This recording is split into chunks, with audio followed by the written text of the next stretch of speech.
আলোচনা করছে, বয়ান করছে, এলাকার মানুষকে শোনাচ্ছে। আল্লাহ নবী বড় খুশি হয়ে গেলেন, খুশি হলেন।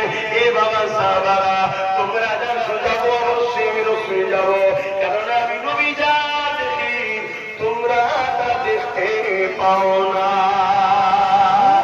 ভালো করে বুঝবে, নবী সাহাবা হুজুর দিগকে বলে আমি রসুল যা দেখি সাহাবা তোমরা তা দেখতে পাও না। এর মানে সাহাবারা আমার নবীর মতো নয়, যদি নবীর মতো হতো তাহলে নবী যা দেখে সাহাবারাও তা দেখতে পেত। কিন্তু মুক্তি আমাদের জন্য নবীদেরকে আমাদের মতো বানাতে চাইছে। বলুন নাউযুবিল্লাহ মিন যালিক। এ যুবকেরা তরুণেরা, আল্লাহ নবী মাফিয়ের নবী আমার জানতে চাইলেন এই আলোচনা করো বাবা। এই শোনানোটা নবী চালান করে, ইয়া রাসূলুল্লাহ হাবিবাল্লাহ, এদেরকে আমি আলোচনা শোনাতে লেগেছি যে নবী আমাদের ঘরে হুজুর ছোটবেলায় যখন এসেছে আমি আব্বাস নিজের চোখে দেখেছি এক মা চলে আল্লাহ নবী গুলামের নিচে এমন ভাবে শুয়ে রয়েছে। তখন নবী আমার শিশু নবী শুয়ে রয়েছে, পূর্ণিমা চাঁদ উঠেছে, চৌধুরী চাঁদ, গোল চাঁদ, কোন চাঁদ, আর আমার রাসূলুল্লাহ ওই চাঁদের দিকে উল্লিকে ইশারা করে, যখন ডান দিকে ইশারা করে ডান দিকে চলে যায়, যখন বাঁ দিকে ইশারা করে বাঁ দিকে চলে যায়। এর জন্য এমন যেন মনে হচ্ছে বাচ্চারা তাদের বাপ-মারা তাদের বাচ্চাদের জন্য বিভিন্ন খেলনা দেয়, আর আমার রাসূলুল্লাহ আল্লাহ খেলনা হিসাবে ওই চাঁদকে খেলনা বানিয়ে দিয়েছে।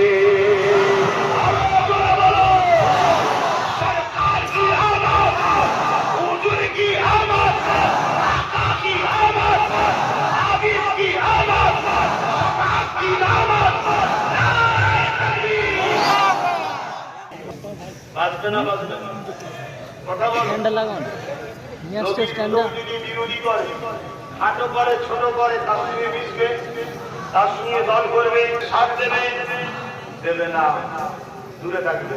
মনে রেখে দিও, নবী যদি কেউ বিরোধী করে আগেটা থেকে চুপ থাকো, এর কারণে বিমান চলে যাবে। শোনো না, তোমরা আম মানুষ কি করবে, নবী বিরোধী করা বিরোধীকে রাস্তা দেখিয়েছে, তোমরা আম মানুষ বন্ধ থেকে ঘৃণা করে সরে যাবে। আমাদের বিরোধী হলো তার বিরুদ্ধে লড়াই করা। আমরা আগে আপনার কিছু বুঝে আসছে, একত্রিত করতে পারবে যদি সেটা তোমার শত্রু নয়। মেয়েকে তো আটকে দেবে, কি হবে, একা থাকতে হবে। কি বলছো, পারবে? যদি সেটা তোমার বাবা মুখ ঘুরিয়ে দিতে পারবে, তবেই তুমি জান্নাতে যাওয়ার স্বপ্ন দেখো। জান্নাত তার বাপের জন্য আল্লাহ করেনি, জান্নাত করেছে মুস্তাফার গোলামদের জন্য। জোরে বলুন সুবহানাল্লাহ। তুমি গোলাম দাবি করছো, আপনারা অবাক হয়ে যাবেন। এক সাহাবী এক হাতে তরবারি মাথা দিয়ে হুজুরের দরবারে,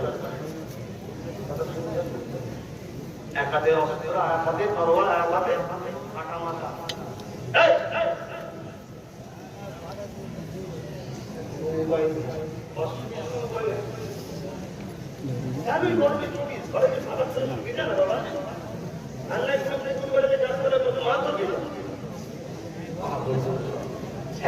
ছোট আমাদের মধ্যে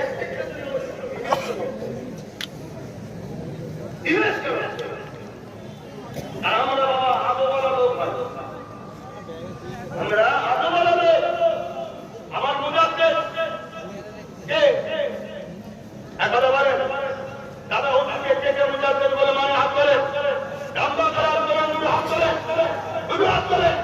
দাদা হুজুরকে মুজাদ্দিদ বলে বলে আপনারা দাদা হুজুরের চেতনা বলুন, দেখুন আমার কথা আছে কিনা। দাদা হুজুর বলছেন টুপি, দাড়ি, জুব্বা, পাগড়ি, কেউ যদি উচ্চ তাচ্ছিল্য করে সে কাফের হয়ে যাবে।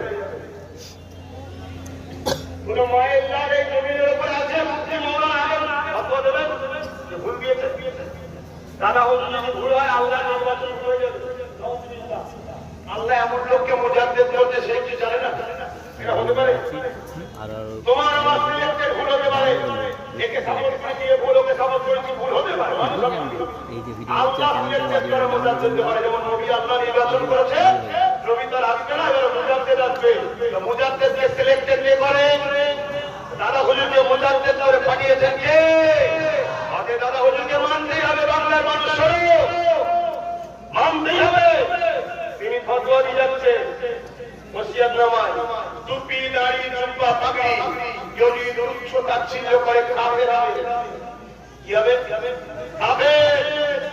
পড়াই দিচ্ছে, কারণ কি?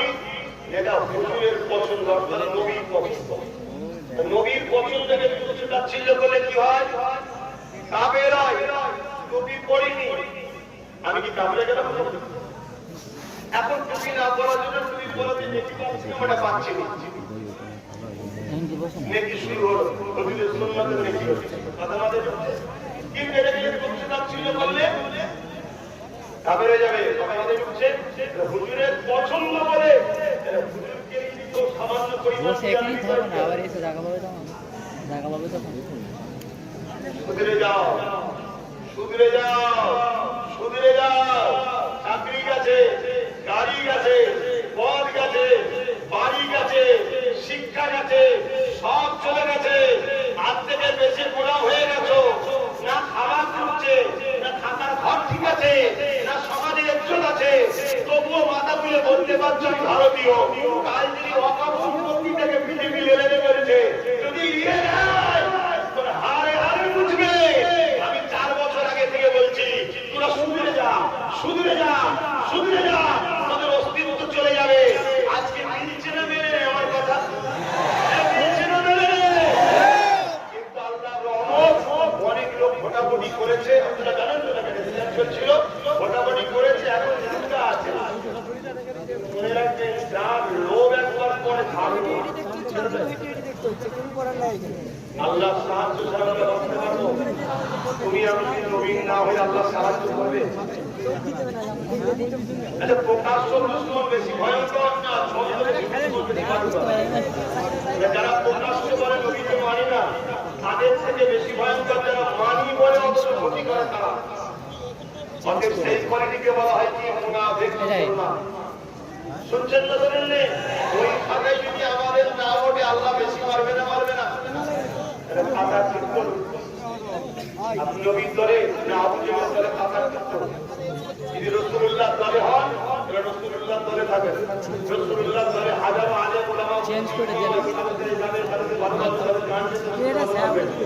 কি করে চিনবেন? একটাই 10টা ওয়াজ ফলো করুন, 10টার মধ্যে 7টা অরিজিনাল নবী করে, বাকি 3কে তো অন্য বিষয় বলতে দিচ্ছেন, সব বিষয় বলতে হবে, সমাজ যেটা আছে হজে সবটাই বলতে হবে। কিন্তু 70% যেন 100-এর মধ্যে নবী নবী করে, তবে জানতে হবে ঠিকলাই গেছে। কেন কোরআনে আল্লাহ 70 কেন পুরোটাই নবী নবী করেছে, জোরে বলুন সুবহানাল্লাহ। আপনি দেখতে পাবেন কি করে? কেন আপনি কোরআনের আয়াত মানে করেন, নবীর ঢোকার ক্ষমতা নেই। প্রত্যেকটা আয়াতের ভিতরে সাড়ে নাজিল করুন, কখন নাজিল হয়েছে, দুই জন্য নাজিল হয়েছে, কেন নাজিল হয়েছে, প্রত্যেকটার পিছনে কারণ হলো রাসূলুল্লাহ আল্লাহ পাঠিয়েছে, জোরে বলুন সুবহানাল্লাহ। আমি আর বাড়াচ্ছি না, এই গরমের মধ্যে আপনারা এত ধৈর্যের সাথে বসে আছেন, সময় পার হয়ে যাচ্ছে, বুঝতে পারছেন আপনারা? কিংবা বুঝতে পারছেন? এটা রাসূলুল্লাহর প্রেম ভালোবাসার ভয়ে, জোরে বলুন সুবহানাল্লাহ। আসুন নিজেকে নবীর আদর্শে গড়ার চেষ্টা করি। সকলে একটু দাঁড়াবেন, সালাম দেবো। ইয়া নবী